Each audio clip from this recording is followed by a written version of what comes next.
Hello dear subscribers, today I'll tell you how you can fix your problem. So if you see cellular update failed, so how you can also fix it. So for fixing it, just go to the settings.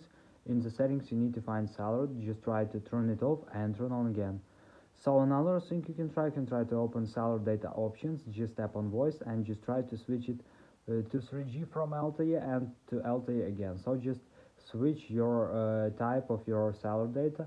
Also, you can try to go back, just turn on airplane mode, wait a second and just turn it off. So another thing you can try to restore your phone. So just go to the general, just scroll down, just tap on shutdown, slide to power off, wait a few seconds and just power on phone again. So just simple restore your phone.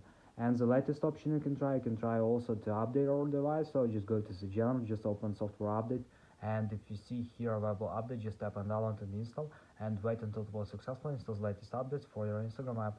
So thanks for watching, have a nice day, subscribe to my channel, click like and bye.